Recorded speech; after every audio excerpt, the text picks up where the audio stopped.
It all started on a random Tuesday night. Danny was half asleep, scrolling through Snap, when she noticed something strange in her group chat. Their squad had this private thread called We Ball. Just 5 people, always locked. But suddenly, someone new appeared in it. No one remembered adding her. Her name was Eva, no Bitmoji. Just a pitch-black profile pic and her first message. Thanks for adding me. Everyone assumed it was Ash playing around again, like usual. He was the chaotic one, always trolling with alt accounts. But when they tried removing her, the Snap app glitched. She vanished for a few seconds, but then reappeared with a new message. LOL. No one could explain it. Even Ash started acting weird. Said he didn't do it. Swore on his PlayStation. That's when it started getting under Danny's skin. Things got creepier the next day. Danny had just finished brushing her teeth when her phone buzzed. It was Eva again. Don't wear that shirt today. The wild thing? Danny hadn't posted anything that morning, not even a mirror selfie. Her camera light wasn't on. Her mic wasn't on. Nothing should have been tracking her. But somehow Eva knew. Not general guesses either. Specifics. She switched her outfit out of instinct. Later that night, Danny FaceTimed Liv to talk about the whole thing. They laughed it off. Nervous laughter, but laughter still. Danny made a joke like, "Watch Eva text me now for snitching." Just seconds after, her phone lit up. Eva, don't tell her. She won't believe you anyway. That's when it wasn't funny anymore. Danny hadn't typed anything. She only said it out loud. There was no way Eva should have heard it. Unless she was already listening. So Danny did what any anxious Gen Z would do. She shut everything down, turned off her phone, pulled the battery out of her backup, powered off Alexa, disconnected Wi-Fi. She even went as far as taping over her webcam, just in case. She sat in silence in her room, heart racing, watching her dead phone like it might blink. And then it did. Her screen turned on even though it was off, and a message showed up. See you at 3:17. 3:17 a.m. hit different. It wasn't like any regular sleepless night.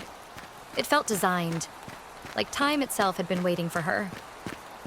Danny stayed up, lying in bed with her eyes glued to the screen of her turned-off phone, half hoping nothing would happen, half expecting something would. Her room was dead silent except for the occasional creak of her old ceiling fan. She tried rationalizing. Maybe it was a prank, a glitch, a hallucination. But as the digital clock on her nightstand blinked 3:17, her phone buzzed. It was still powered off. Her screen lit up again, this time with no message. Just the camera app opening on its own. The front cam. The screen showed her pale face in the darkness, backlit by the blue glow. And behind her, there was movement. She whipped around instantly. Nothing. Just her desk chair, her laundry basket. The same messy corner she ignored every day. No one was there. But when she looked back at the phone, a second face appeared for a split second. White eyes, blurred mouth, then black. The screen turned off again like it never happened. The next day, Danny was quiet at school. Barely spoke to anyone. Not even Liv. Ash tried asking what was wrong, but she couldn't put it into words without sounding crazy. The more she stayed quiet, the more isolated she felt. Like Ava wanted that. That night, the Snap group went off again. Ava posted a photo. It was a picture of Danny sleeping. Same shirt, same angle, taken from inside her room. Timestamp, 3:17 a.m. No one in the group responded. They all left the chat within minutes, but none of them could delete it. It just stayed pinned. The school counselor called Danny in the next day, said Ash told a teacher she might be going through something. But Danny could barely explain. She just said, "There's someone in our group chat who shouldn't be there." The counselor chuckled at first, until Danny showed her the photo. Her face went pale. She stuttered something about contacting the authorities, but when she took the phone, the image was gone. Deleted by user. Eva was erasing evidence before Danny could even show it. "She's not just in my phone," Danny whispered. "She's in it." That night, Danny decided she was done being scared. She borrowed her cousin's old Android phone and made a plan. She'd use it to record herself sleeping. No Wi-Fi, no Bluetooth, nothing connected. Purely offline. Just motion detection. If Eva was real, something had to show up. And if nothing did, maybe she was losing it. Either way, she needed to know. She set up the phone on her nightstand, hit record, and tried to sleep. But somewhere between 2 o'clock and 3 o'clock, she heard it. A faint whisper, not in her ears, but inside her head. You can't record what isn't human. I woke up again around 3 in the morning. No reason. No nightmare. Just that weird pressure on my chest, like someone invisible was sitting on me. I stayed still for a sec, trying to listen. Silence, except for the hum of the fridge from the kitchen. Then, like clockwork, I heard the click. My hallway light. Again.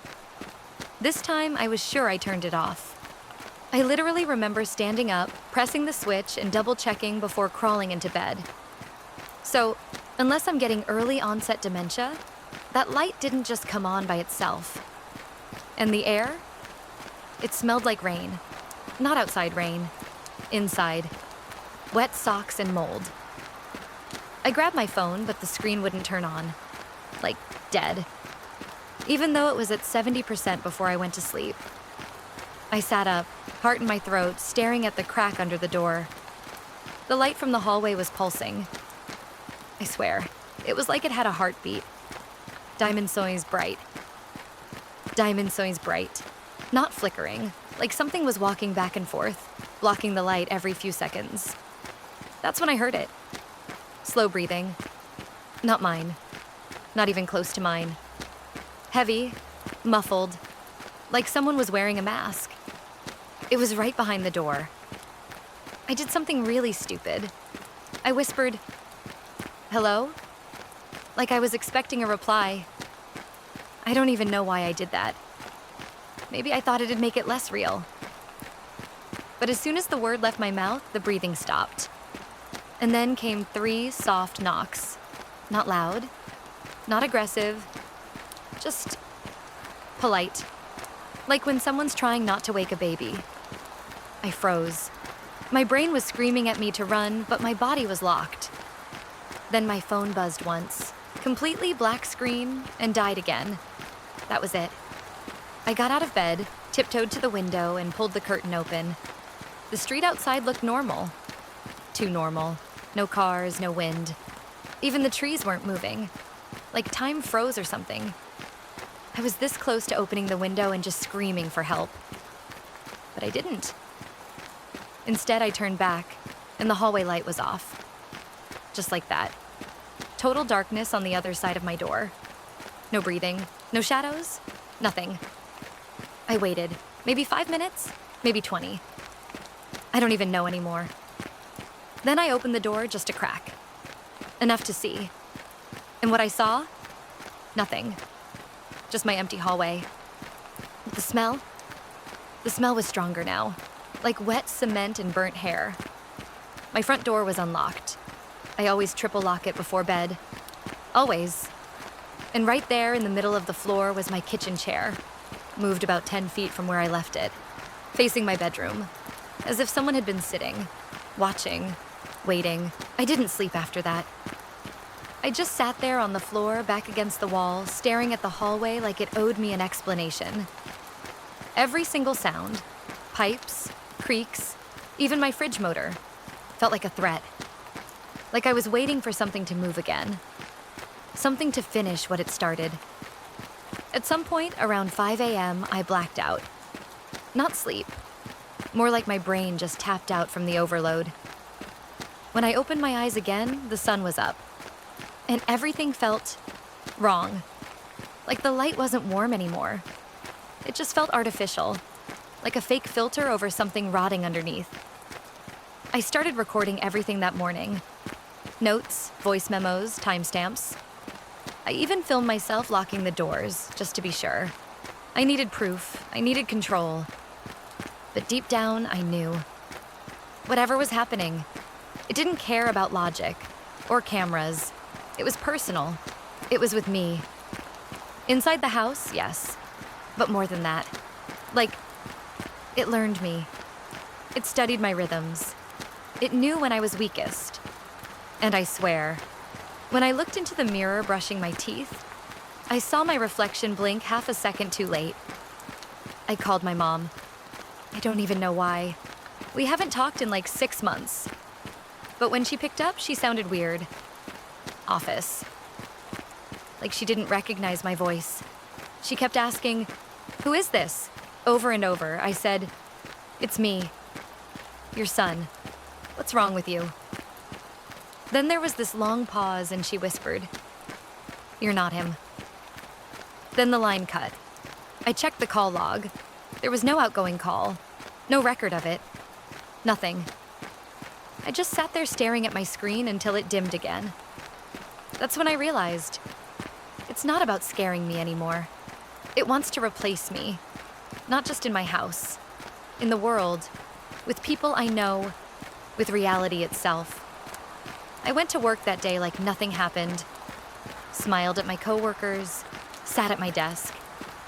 But the second I logged into my email, there were messages I didn't remember writing. Sent at weird hours. To people I haven't talked to in years. Things I wouldn't say. One subject line just read, "Don't look in the vents." So guess what I did? I looked in the vents. Obviously. I unscrewed the one near my bedroom closet, flashlight in hand. I barely got the cover off before something small and metallic clinked down onto the floor. It was a button. One of mine. From an old hoodie I haven't worn in months. Except it was clean. Like it had just been polished. Like someone or something was keeping it. Holding it. Like a trophy. And I think that was the point. It wanted me to know. That it's already inside. It's been here longer than me. I left the house. Grabbed my keys, my phone, no bag, no jacket. Just walked. Didn't even lock the door. What's the point if it's already in? I walked for what felt like hours. City noise buzzing in the background like a mosquito I couldn't slap away. I ended up at this 24-hour diner I used to go to in college. Sat at a booth near the window. Ordered black coffee just to do something. But when the server brought it over, she looked at me weird. She said, "You've been here all night, haven't you?" And I said no.